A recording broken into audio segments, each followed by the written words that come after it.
I mean, it's about the state of mind first, because we have to always understand what does democracy mean. What does it mean to us? Do we still think we are in the military era? We are in a democratic era, which some first principles have to be known to us, which is we are sending people to public office. The authority, we are handing it over to them in trust, and they need to be accountable to us. So it's not like when you meet a public officer and it's about sir. No, this person is a public servant, is working for you and I. And so there has to be a question around how best are using the privileges given to you, the resources in trust that you have been told to manage. And so that question must be on our mind.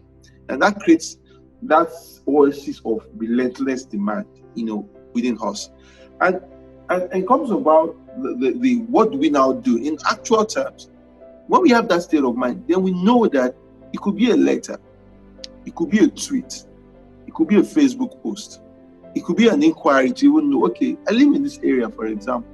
Is this item, maybe it's a road, maybe it's an hospital, maybe it's a water system, is this item in the budget?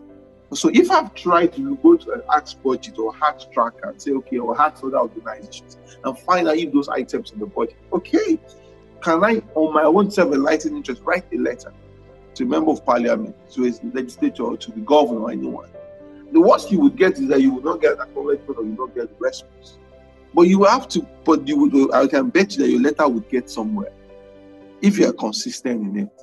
Or even when there's a community town hall meeting, or maybe we are here that, there's a constituency meeting, you are paying attention to that and you're sitting in social media and you're asking questions.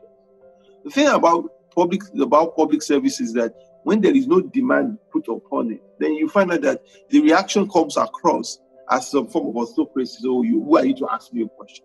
But when 1, 2, 3, 4, 5, 6, 7, up to 10 or 100 or 200 of people are asking questions, then definitely there's a demand for people to know, okay, this is a responsibility for me to answer and to make some form of changes. So the first thing I ask is have a state of mind that we are in a democracy and it is the right of the citizens to ask questions. That's the first thing. Second thing is go and look for the information about things in your community and be actively involved in it. Write a letter.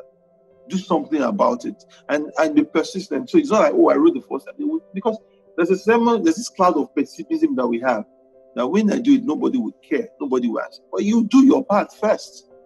If 100 people write a letter to a National Assembly member or to a state legislature, even if he doesn't care about it at the point, someone is going to start thinking, it looks like this is something that I need to pay attention and extra attention to. So that relentless effort to hold government accountable must be there. And just because we have to take it beyond the election day, we voted for you, we've put you in office, we need to keep making continuous demands. Yeah, thank you.